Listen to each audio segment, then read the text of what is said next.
Assalamualaikum warahmatullahi wabarakatuh. Kekuasaan dan juga kekuatan adalah sumber kenikmatan daripada sebuah takdir dan yang dianggap baik. Namun sebenarnya sebuah mantra tentang kesehatan adalah yang terbaik. Laki-laki menganggap bahwa kekuasaan adalah tentang berperang dan berperang. Namun sementara ketika dia beribadah kepada Allah Subhanahu wa taala, inilah sebaik-baik kenikmatan yang bisa didapatkan oleh seorang laki-laki.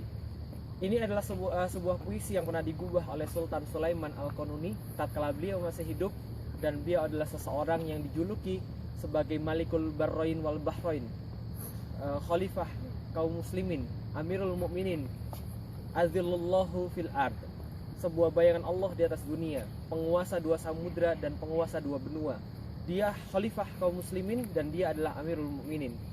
Khalifah Sulaiman Al-Qanuni memerintah dari 1520 sampai dengan 1566, yang mana ini adalah masa pemerintahan yang paling lama di dalam khilafah Utsmaniyah dan memberikan kenikmatan, memberikan kesejahteraan yang paling luar biasa pada umatnya pada saat itu.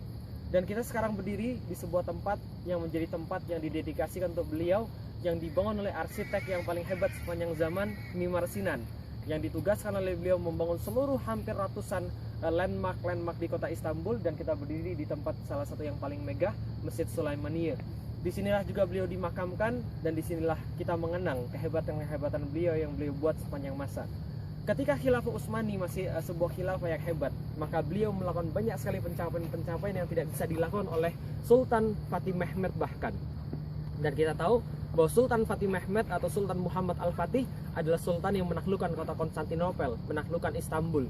Berdasarkan hadis Rasulullah Muhammad SAW, la tuftahanal Konstantinia fala ni'mal amiruha fala ni'mal jaisu zalikal jais, rawahu Ahmad.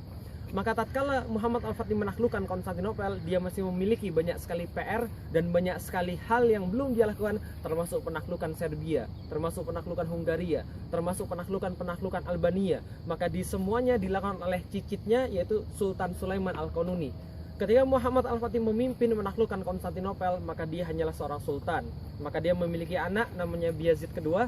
Bayezid II memiliki anak namanya Sultan Salim, dan Sultan Salim inilah yang kelak akan menjadi Khalifah Utsmani yang pertama. Sultan Salim memiliki anak Sulaiman Al-Qanuni. Nah, pada saat inilah kalau kita melihat bahwa Islam terus naik semenjak Rasulullah wafat, Islam kemudian naik, diwarisi kemudian kehebatan demi kehebatan oleh Rasulullah, mencapai puncak pada Sultan Muhammad Al-Fatih, maka puncaknya ini kemudian berlanjut pada Sulaiman Al-Qanuni. Islam mencapai wilayah kebesaran yang paling luas dan mencapai wilayah peradaban yang paling hebat. Setelah itu turun habis. Maka Sultan Sulaiman Al-Qanuni adalah bagian daripada sejarah peradaban Islam.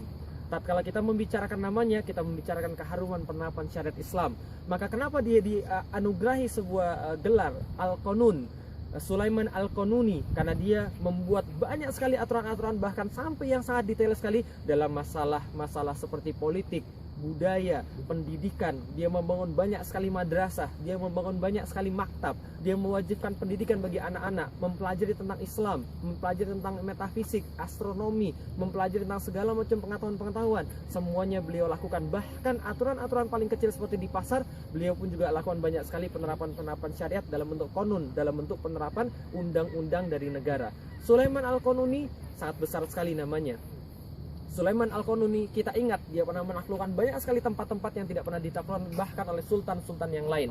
Tapi sayang pada zaman sekarang kita melihat bahwa Sultan Sulaiman Al-Qanuni ini disampaikan, diceritakan sebagai seorang sultan yang sangat jahat, sebagai seorang sultan yang sangat zalim, sebagai sultan yang tergila-gila pada wanita, sebagai sultan yang sangat dipengaruhi oleh wanita dalam beberapa sinetron-sinetron. Dan ini adalah penyesatan fakta yang sangat luar biasa. Tatkala di Indonesia kita mendapatkan hal seperti ini, maka ini bisa kita kaitkan pada stigmatisasi negatif terhadap Islam. Adanya sinetron yang menggambarkan bahwa Islam itu jahat adalah sebuah bagian kecil daripada sebuah bagian penyesatan yang lebih besar. Ghazul Fikr, sebuah penyesatan pemikiran, di mana di situ terjadi stigmatisasi negatif terhadap Islam, stigmatisasi negatif terhadap ajaran-ajaran Islam, monsterisasi terhadap syariat, monsterisasi terhadap khilafah dan sebagainya. Inilah yang kita saksikan sekarang. Maka Bapak Ibu sekalian, ketika orang berjalan ke Turki, ketika orang berjalan ke Istanbul, hanya sekadar berjalan-jalan saja, mereka kehilangan sebagian besar daripada nilai itu. Dan tatkala mereka mengunjungi tempat-tempat seperti ini, harusnya mereka mengetahui bahwa ini adalah bukti peradaban Islam yang pernah memimpin dunia pada satu masa. biasa, di mana Sultan Sulaiman Al-Qanuni adalah bagian daripada produk penerapan syariat Islam. Sulaiman tidak hebat tanpa Islam. Islamlah yang membuat dia hebat, dan penyesatan yang sekarang terjadi adalah penyesatan untuk membuat orang tidak percaya dengan Islam.